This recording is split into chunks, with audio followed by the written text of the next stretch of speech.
Türk-Arap ilişkilerinde eleştirilecek çok fazla şey var. Türkiye Süper Kupası'nda çıkan talihsiz kriz artık yeni nesil dinini kitab-ı mukaddesten öğrenemiyor abi. Bizim en büyük problemimiz. Ya bu mahalle çocuklarının ağzıdır abi. Atatürk bu kadar basit bir adam değil. Biz kardeşiz. Ne işim var benim Mekke'de Araplara para mı kazandıracağım? Biz Türk'üz diye üstündeyiz. Sen nasıl hilafet bayrağı taşırsın? Hilafet 1924'te kaldırıldı. O bayrağı taşıma sebebi ne? Bunu ben çok merak ediyorum. Devletimizin adı belli, bayrağı belli, Türk ordusunun sancağı belli.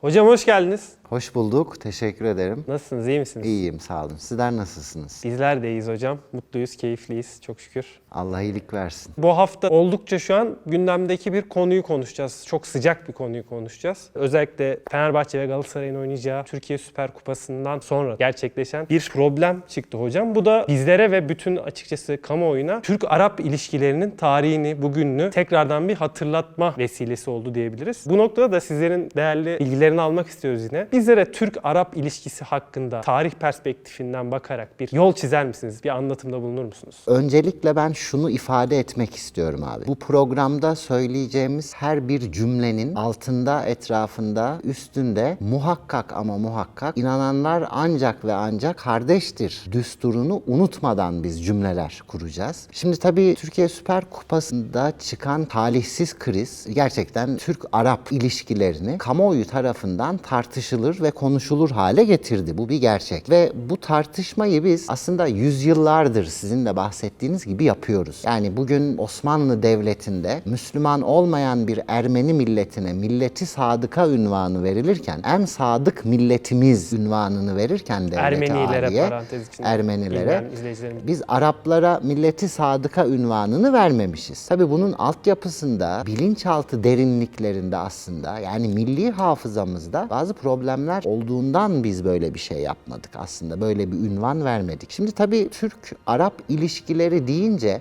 maalesef hamaset tarafında olan toplumumuzun fertleri, hamasetle barınan, hamasetle geçinen toplumumuzun bireyleri hemen bir yandaşlık politikasına giderek bir taraf olan bertaraf olur mantığıyla ben Arapçıyım, ben Türkçüyüm moduna girerek bu işi tartışmaya ya da çözümlemeye çalışıyorlar. Oysa ki bu sınırlar içerisinde yaşayan Türk vatandaşıysanız Türksünüz. İşte efendim Afrika ülkelerinde, Arap Yarımadası'nda yaşıyorsanız ırkınız Arap. Ama her iki milleti de ortak payda altında birleştiren unsurun İslam medeniyeti ve İslam tasavvuru olduğunu unutmamak gerekiyor. Tabii Türk-Arap ilişkileri aslında yaklaşık 1400 yıl öncesine dayalı ilişkiler. Asr-ı Saadet'ten hemen çıktıktan sonra biz Türklerle Araplar artık yavaş yavaş bir araya gelmeye başladık. Sınırlarımız yan yana gelmeye başladı. Siyasi ve sosyal bazı ilişkiler kurmaya başladık. Tabii Hazreti Ömer döneminde Kadisiye ve Nihavend savaşlarıyla İran topraklarında ilerleyen Müslüman ordusu, Arap ordusu bizimle orada böyle yavaş yavaş karşılaştı. Ve Türk tarihinde bugün Milli Eğitim müfredatında bile mühim bir konudur bu. 751 yılındaki Talas Savaşı bizim için bir milattır Türk-Arap ilişkilerinde. Talas Savaşı Abbasilerle Çinliler arasında yapılan bir mücadele ve Talas Savaşı'nda Türk kabileleri, Türk boyları Araplarla, Abbasilerle işbirliği içerisine girerek o kalabalık Çin ordusuna karşı büyük bir zafer kazanırlar. Ve bu muzafferiyet aslında Türk-Arap ilişkilerinin pozitif anlamda başlamasına vesile olan bir etkileşim unsurudur. Şunu unutmamak gerekiyor. Tarihte iki kültürün birbirleriyle etkileşim içerisine girmesini sağlayan 3 olgu vardır. Göçler, savaşlar ve ticaret. Eğer iki toplum arasında göç, savaş ve ticaret söz konusu ise bu iki toplum birbirini kültürel manada etkilemeye başlar. Ama tabii kültürde şöyle bir özellik vardır. Güçlü kültür zayıf olan kültürü etkiler. Daha doğrusu kökleri gerçekten bir tasavvura, bir medeniyete ya da bir bilimsel veriye dayanan kültür daha zayıf olan,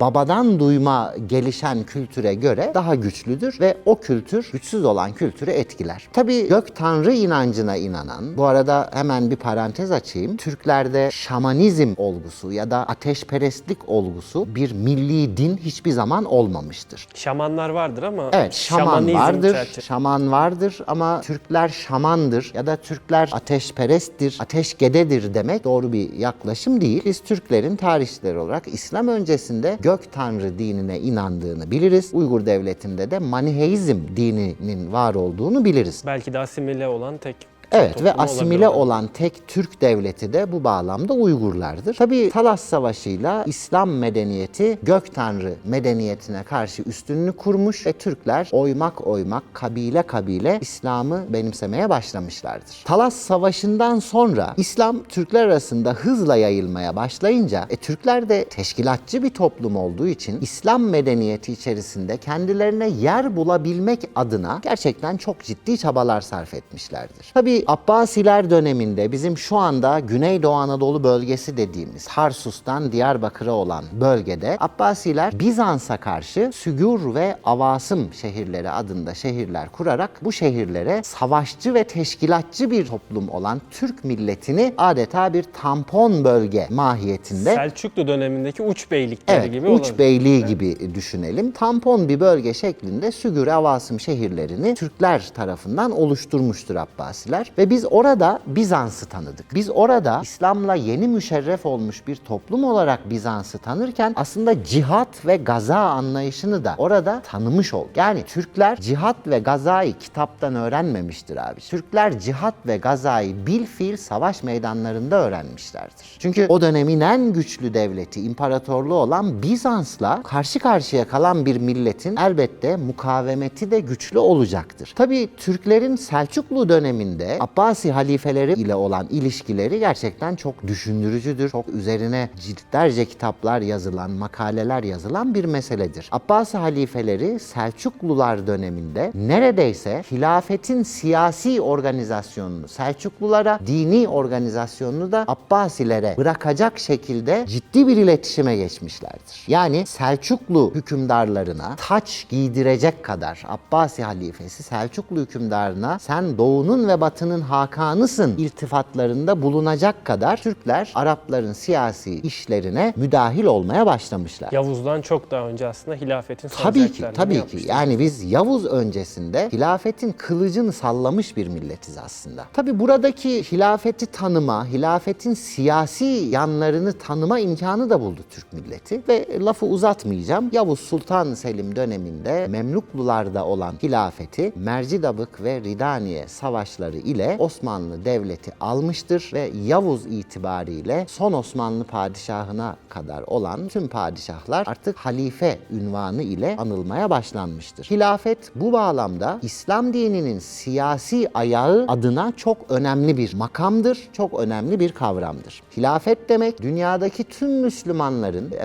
dini, milleti ve ırkı ne olursa olsun tüm Müslümanların çimentosu demektir halife. Ve hilafet makamı bu bağlamda Orta Çağ dünyasının Yeni Çağ ve neredeyse Yakın Çağ'ın bir kısmının gerçekten siyasi organizasyonları adına düşündüğünüz zaman en önemli yönetim şeklidir diyoruz. Tabii hal böyleyken Osmanlı'nın son döneminde yani Birinci Dünya Savaşı itibariyle artık bizim Araplarla olan ilişkilerimiz Selçuklu dönemindeki ve Osmanlı dönemindeki gibi başarılı ve tamamen kardeşliğe dayalı bir ilişki olmaktan çıkmıştır. Filmleri, dizileri çekilen bir Arabistanlı Lawrence var hocam. Lawrence gerçekten başlı başına bir konu, aslında bunu konuşmak da lazım abi. Yani buna ayrı bir program yapalım bence. Yaparız hocam. Çünkü İslam'ın ve Müslümanın mücadele edeceği unsurlar çok önemli abi. Yani Müslüman güçlü bir karakterdir. İslam güçlü bir dindir. Dolayısıyla bu güçlü karakter ve güçlü dini çok basit tezlerle çürütemezsiniz. Ya da çok basit siyasi oyunlarla, entrikalarla yok edemezsiniz. Mümkün değil. Yani senin gibi görünen birisiyle ancak ve ancak bunu yok edebilirsiniz. İşte FETÖ olayı en yakın dönemimizde var olan olay. Adama bakıyorsun, tesbihler, takkeler, namazlar, abdestler, şunlar bunlar ama adam hain. Şimdi biz burada her namaz kılan, her abdest alan, her başı örtülü ya da her dini vecibelerini yerine getiren kişi günahsızdır, ihanet edemez, şöyle iyidir, böyle iyidir diyebilir miyiz? Asla. Diyemeyiz. Başımıza gelen olayları da görüyoruz zaten. Ve bunu öyle dikkatli,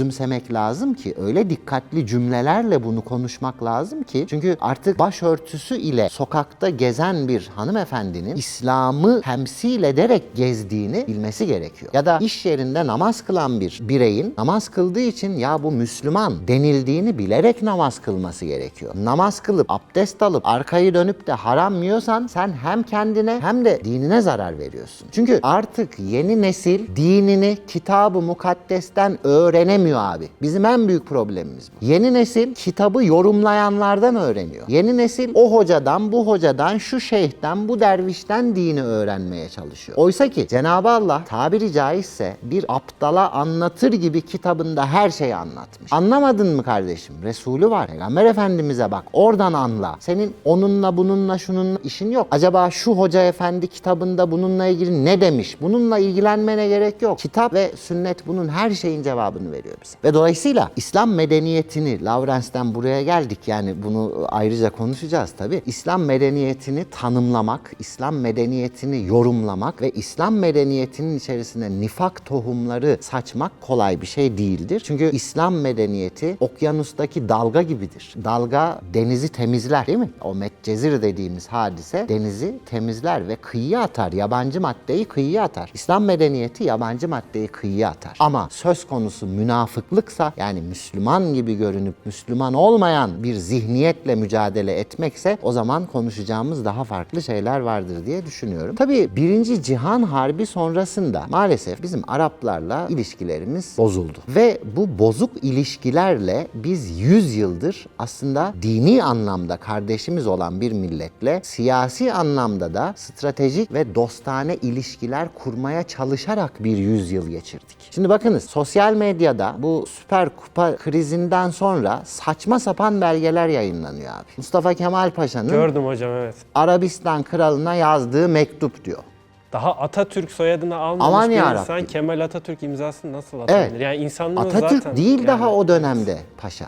Daha Atatürk değil. Yani ve Atatürk'ün hiçbir zaman şöyle bir siyasi cümlesi olmamıştır. Aman ha bak, ya bunu yap ya da Kurtuluş Savaşı'nı bırakır oraya gelirim. Ya bu mahalle çocuklarının ağzıdır abi. Hocam, Atatürk bu kadar basit bir adam değil. Değil, Yani kesinlikle. Kurtuluş Atatürk'ü de Savaşı'nı tanıyamıyoruz zaten. bırakıp da Arabistan'a inerim diyebilecek kadar basit siyasi cümleler kuramaz Atatürk. Kesinlikle. Dolayısıyla siyasi ilişkileri hep toparlamaya çalışan, hep düzenlemeye çalışan, işte son paylaştığınız Reels'ta da var bu. Türk devleti babadır abi. Türk devleti organize eder. Türk devleti domine eder. Neyi domine eder? Eğer ırktaşıysa onun için önemlidir. Dindaşıysa Türk devleti için önemlidir. Türk devletine dindaşı ve ırktaşını düşman yapamazsınız abi. Bunu hiçbir güç başaramaz. Çünkü biz o konuda kapalı bir milletiz, kapalı bir siyasetimiz var. Yani sen kardeşine ne kadar düşman olabilirsin? Şimdi mesele bu aslında. Yani bu yaratılış kodudur.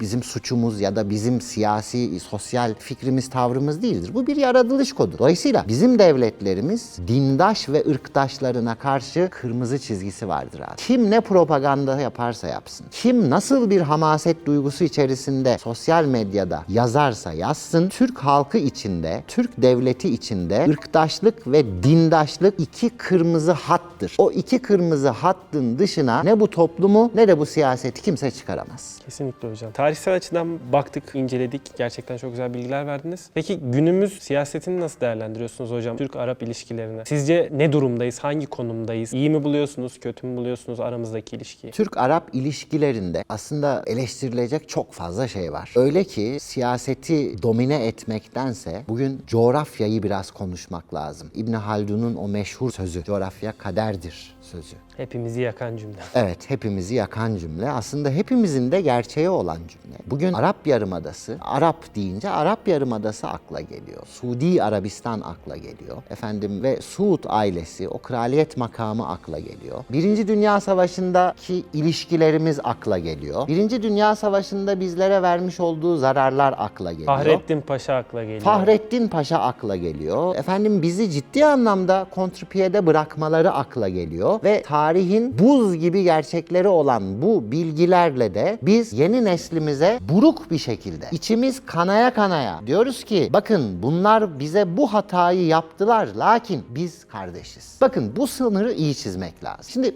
bu konuda beni eleştirenler olacak. Bunun da farkındayım. Ya neden kardeşiz kardeş? Böyle bir şey var. Evet, kardeş olmak zorundayız çünkü Allah öyle emrediyor. Ve eleştirilerimizi de, yorumlarımızı da o emrin dışına çıkmadan yapmakla Yani mükellefiz. biz bir İngiliz'le de kardeş olabiliriz. Yani biz dini anlamda yorumladığımız için bu Evet, işi. Adam dini Müslümansa anlamda yorumladığımız için. Allah'ın emri bu dediğiniz gibi. Allah'ın emri bu. Müslümansak bunu yapmak zorundayız. Peki siyasi hatalar? Evet. Ne kadar az orada zarar görürsek bizim için avantaj. Şimdi bu noktada ben izleyenlerimize ve takipçilerimize bir kitap önerisinde bulunacağım. Profesör Doktor Erol Güngör. Türkiye'nin en genç profesörlerinden ve takdiri ilahidir ki 45-46 yaşlarında 1983'te vefat etmiş sosyolog ve tarihçi Erol Güngör. Allah mekanını cennet etsin. Erol Güngör'ün İslam'ın Bugünkü Meseleleri adlı kitabını ben tüm gençlerimizin okumasını öneriyorum. Şimdi Erol Güngör burada aslında bizim bu programımızı bilimsel ve akademik anlamda gerçekten çok ciddi bir perspektifle açmış. Diyor ki biz gençlerimizi Birinci Dünya Savaşı'ndaki Türk-Arap ilişkilerini anlatırken içimizin kanadığını onlara hissettirerek bunları anlatmalıyız. Ama o cümlemizin sonunda da biz kardeşiz diyerek bunu anlatmalıyız. Yani bir Türk-Arap düşmanlığı pompalamak, Türk-Arap ilişkilerini gerecek herhangi bir şey yapmak ne Türkiye ne de Müslümana yakışmaz. Ve bu bağlamda İslam ülkeleri ne yapmalı abi? Ya da Müslümanım diyen toplumlar ne yapmalı? Erol Güngör Hoca diyor ki İslam ülkelerinin enerji kaynaklarının ve sermayenin elinde bulundurması bir medeniyet kurması için yeterli değildir. Yani Arabistan'da petrol kuyularının varlığı Arabistan'da bir İslam medeniyeti kurmak için yeterli değildir. Peki Arabistan bunun farkında mı hocam? Maalesef değil. Evet. Arabistan bunun farkında değil. Önemli olan bu kaynakların ve sermayenin yönetilmesidir. Bakın eğer Arap petrollerini, Ürdün, Lübnan, Suriye, Kuzey Irak petrollerini Müslümanlar yönetmiyor da başka bir güç yönetiyorsa sen o petrolle övünemezsin. Yönetenler de belli şu an zaten Yönetenler hocam. de belli. Maalesef. Yönetenler Hem bizim de coğrafyamızı karıştıranlar hem Orta Doğu'yu Maalesef karıştıranlar. zaten bu 100 yıllık hikayenin özetidir bu Erol Hoca'nın söylediği şey. İslam dünyasının yeniden yücelmesi mümkün olacaksa bunu tefekkür sahasında aramak doğru olacaktır. İslam dünyasını yüceltecek siyasiler değil, mütefekkirler ve bilim adamlarıdır diyor. Çok güzel söylemiş. Bakın İslam dünyasını yeniden yüceltmek için siyasi hamlelerden daha çok mütefekkir insanların cümleleri ve bilim adamlarının cümleleri önemlidir diyor. Çünkü bizim Araplarla olan siyasi ilişkilerimizin Cihan Harbi sonrasında gerçekten dostane bir şekilde düzelebilmesi, o yaranın açılmaksızın kapanması mümkün değil. Çünkü gerçekten sıkıntı yaşattık birbirimize. Ve yaşamış olduğumuz o sıkıntılardan sonra biz yine her zaman söylediğimiz şeyi söylüyoruz.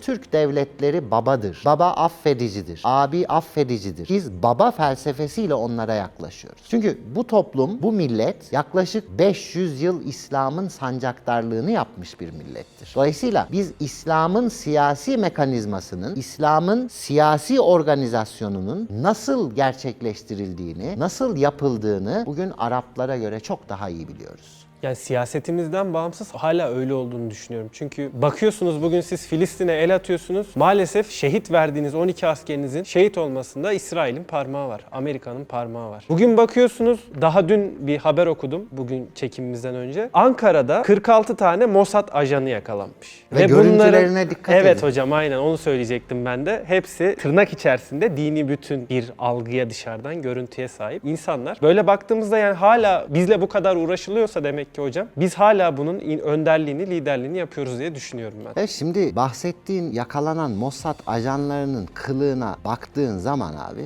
biraz önce bahsettin ya Lawrence'ten, onun gibi adamlar. Anam babam usulü Anadolu insanı adam. Yani Bazıları Arap uyruklu. konduramıyorsun. Bakın bizim hem millet olarak hem Müslümanlar olarak artık şekilcilikten çıkmamız lazım. Şekilcilik bize çok fazla zarar veriyor. Şekilciliğin bize zarar verdiği kadar başka hiçbir unsur yok. Abi adam sakallı diye, adam işte şöyle giyinmiş diye, böyle giyinmiş diye alıp bağrına basmak yanlış, ya da benim gibi düşünüyor demek yanlış, benden demek yanlış. Bir defa benden kelimesi başlı başına yanlış. Hal böyle olunca işte örnekler, yani hep bunlar konuşuluyor. İşte bakıyorsun gerçekten bir Anadolu insanı gibi, ya, camiye gidip gelen sakallı Mehmet Emmi gibi bir adam yani yakalanmış. İşte Anadolu'daki kadınlarımız gibi bir giyimi kuşamı olan bir kadın yakalanıyor Mossad ajanı diye. Şimdi bunlara baktığınız zaman abi, yani yine dikkat edeceğimiz şey şu: tarafgirlik, taraftarlık eğer holiganlık boyutuna ulaşmışsa burada risk vardır, tehlike vardır ve tehdit vardır. Hocam bu dış ilişkileri konuştuk, çok güzel. Ama beni çok rahatsız eden bir şey var. Özellikle bizim kendi içimizde vatandaşımızın yaşadığı bir konu var. Bu konudaki fikirlerinizi de almak istiyorum. Şimdi ülkemizde inanılmaz bir kutuplaşma var maalesef. Ve bu kutuplaşmanın getirdiği işte kimisi Arap düşmanlığı adı altında bildiğiniz İslam düşmanlığı yapıyor. Öte yandan ümmetçilik adı altında Türk değerlerine söylenmemesi gereken şeyler söyleniyor. Yani baktığınızda iki tarafında çok hatalı hareketleri, kendi karşısındaki kişinin inancına ya da ırkına yönelik hatalı söylemlerini görüyoruz. Ve bu bence şu an ülkedeki en tehlikeli konulardan bir tanesi. Siz bu konu hakkında ne düşünüyorsunuz? Evet, şimdi gerçekten meselenin özünü sordun aslında. Teşekkür ediyorum. Türklük sembolü ya da Türklük hüviyeti kültürel bir hüviyettir. Kültürel bir semboldür. Ama İslam hüviyeti medeniyet sembolüdür. Medeni bir semboldür. Bugün Türklüğü ve İslamlığı değil, aynı perspektiften İngiltere'ye bakalım ya da Fransa'ya bakalım. Fransız milleti Hristiyan medeniyetine mensuptur. Fransız kültürü Hristiyan medeniyeti. İngiltere'ye bakalım. İngiliz kültürü Hristiyan medeniyeti. İsrail'e bakalım. Arap kültürü, bak dikkat et, Arap kültürü ama İsrailoğulları medeniyeti, yani Yahudi medeniyeti. Şimdi burada kültür ve medeniyeti birbirine karıştırmamamız lazım. Biz Türk kültürüne mensup bir toplumuz, İslam medeniyetine mensup bir toplumuz. Yani milletimiz Türk, ırkımız Türk, medeniyetimiz, dinimiz İslam. Şimdi burada sapla samanı birbirine karıştırmamak lazım abi. Kişilerin nasıl ki anahtar kimlikleri oluyorsa, kişilerin birçok kimliği vardır ama bir tanesi anahtar kimliğidir. Ramazan Avcı kızlarının babasıdır, babasının oğludur, ablasının kardeşidir, iş yerinde işte şudur budur vesaire. Ama anahtar kimliği nedir bu adamın? Anahtar kimliği eğitimciliktir. Anahtar statüsü eğitimciliktir. Şimdi Türklerin anahtar statüsü Türk kültürü ve İslam medeniyetidir. Biz burada Arap siyasetini eleştirirken İslam medeniyetini eleştirmiyoruz. Yani şunu duyuyorum ya, bakın şu cümleyi kuran insanlar var. Ya kardeşim, ne işim var benim Mekke'de Araplara para mı kazandıracağım? Abi bakar mısın? Bu ne demek biliyor musun? Bunu söyleyen adam ne İslam dinini biliyordur, ne Türk kültürünü biliyordur, ne Arap kültürünü biliyordur, ne Doğu medeniyetini biliyordur, ne Batı medeniyetini biliyordur. Bunu söyleyen adam hamasetle yetiştirilmiş bir holigandır. Ne işin var Mekke'de bir reddiyedir. Sen Allah'ın dinini reddediyorsun kardeşim bu cümleyi kurarak. Ne işin var Mekke'de diyemez. Eğer Müslümansan ve belli bir paran varsa, hükümler oturmuşsa yerinde, sen Mekke'ye gidip hac yapmak zorundasın. Şimdi Allah haşa ve kella bilmiyor muydu Kabe'yi Ankara'da yaratmayı? Buradaki tavra,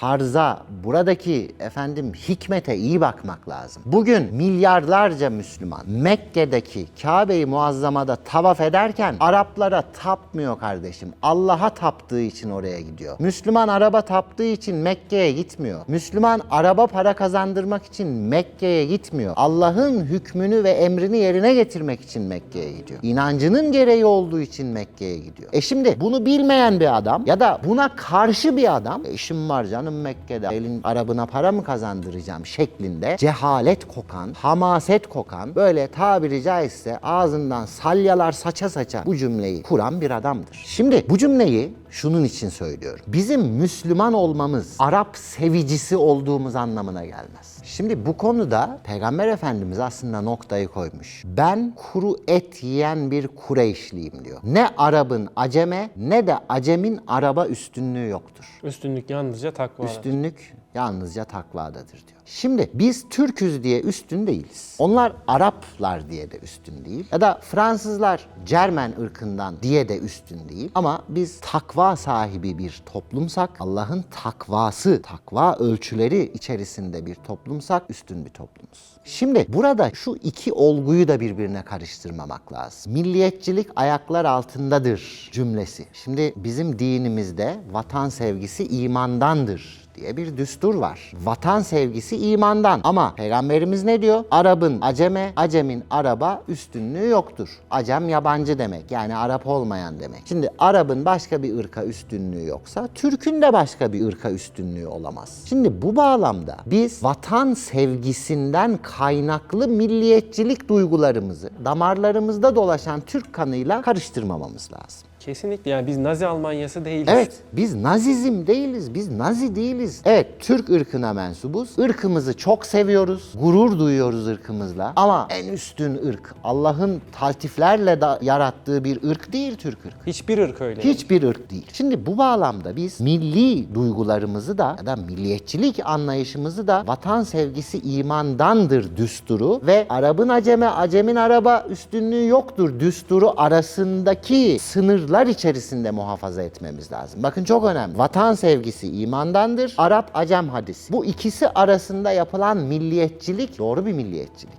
Bu ikisi arasında bir milliyetçilik yapıyorsan Arap'a düşman olabilirsin, Fransız'a düşman olabilirsin, Hristiyan'a düşman olabilirsin. Ama Arap Müslüman olduğu için onunla olan düşmanlığın çok sınırdadır, yüzeyseldir. Diplere köklere indiğin zaman kardeşlik hukuku gelişir, kardeşlik hukuku çalışmaya başlar, o mekanizma başlar. Dolayısıyla bu konuları özellikle çocuklarımıza, gençlerimize anlatırken çok dikkatli cümleler kurmamız gerekiyor. O bağlamda ne yapmamız gerekiyor zaten hocam? Yani şu şeyden de son günlerde yaşanan maalesef talihsiz de bir olay var. Bir üniversite öğrencisi kardeşimiz maalesef bir kelime-i tevhid bayrağı taşıyan bir vatandaşa yumruk attı. İşte bunun hilafet sancağı olduğu konuşuldu saçma bir şekilde. LED'imizde de zaten özellikle hilafet sancağının ne olduğunu izleyicilerimizin anlayabilmesi için verdim. Yani bu kardeşimiz Müslüman, bu kardeşimiz Türk ama La ilahe illallah Muhammedun Resulullah yazan sadece bir bayrak için birini darp ediyor, birine zarar veriyor. Yani bu bağlamda gençlerimize yetiştirirken, işte çocuklarımızı yetiştirirken gençlerimizi de geçtim, vatandaşımızın farkındalığını arttırmak için ne yapmalıyız? O bayrak Osmanlı'nın savaş meydanlarında böyle sallayarak fetihler gerçekleştirdiği bir bayrak. Mehter marşlarıyla. Mehter marşlarıyla. Ve o bayrak bugün Suudi Arabistan bayrağı. Ona benzer bir bayrak. Yani Osmanlı'nın hilafet sancağı ile bugün Arabistan'ın resmi bayrağı birbirine çok benzer, yakındır. Her ikisinde de kelime-i tevhid vardır. Burada holiganca bir yaklaşımla sen nasıl hilafet bayrağı taşırsın? Hilafet 1924'te kaldırıldı. Yapamazsın bunu deyip o adamı döveceğine daha farklı da yaklaşabilirsin. Ya da onu taşıyan arkadaşımız, toplumumuzun bir bireyi. Onu taşıyan kişi de abi yani o bayrağı taşıma sebebi ne? Bunu ben çok merak ettim. Tabii ki bunu da düşünmek Şimdi lazım. burada bakın burada şuna çok dikkat etmek lazım. Peygamber Efendimiz asa ile geziyordu. Asa ile gezmek sünnettir.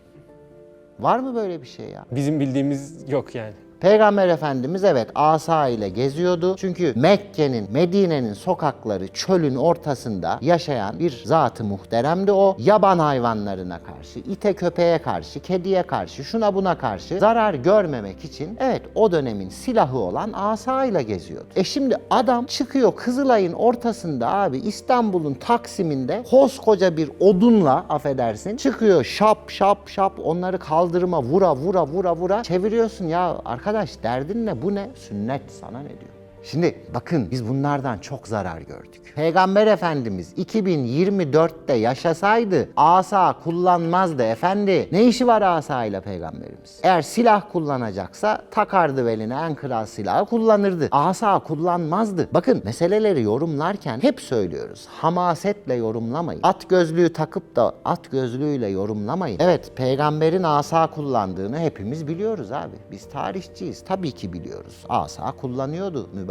Ama 600 yılı nereye? 2024 yılı nereye? Arkadaşım yani buna dikkat etmek lazım. Kesinlikle. Yani şunu da unutmamak lazım hocam. Şimdi Mustafa Kemal Atatürk bu ülkenin bir değeridir. Aynı şekilde hilafet gibi bir şey şu an söz konusu zaten olamaz. Evet 1924'te hilafet kaldırılmıştır. Yani kalktı ve zaten şu an hani o hilafeti gerçek manada yaşatabilecek bir liderin ya da bir olgunun da olduğunu düşünmüyoruz. Biz Cumhuriyetimizi de seviyoruz. Cumhuriyet değerlerine de sahip çıkıyoruz. Bunu da unutmamak lazım. Bu Bu bağlamda düşünüp yorumlamak lazım her şeyi. Provokede olmamak lazım. Kesinlikle. Yani bizim devletimizin adı belli, bayrağı belli, Türk ordusunun sancağı belli. Tutup da sen 200 yıl önce kullanılmış bir bayrağı, bu benim bayrağımdır diye çıkıp orada burada Kimsenin de gezmeyeceksin bunu abi. değiştirmeye gücü yetmez. Asla yetmez. Asla. Ama o bayrağı da birisi taşıyorsa ve sen bunu görmüşsen, eğer o bayrağı taşıyan provokasyon yapmıyorsa, o bayrağı taşıyan bu toplumun sinir uçlarıyla oynamıyorsa, hüsnizan göster. Hüsnizan, ya ay be tarihimizde şu bayrağı da kullanmışız de, geç git. Ama provokasyon yapıyorsa, örgütlüyorsa, toplumun sinir uçlarına basıp da toplumu dejenere etmeye,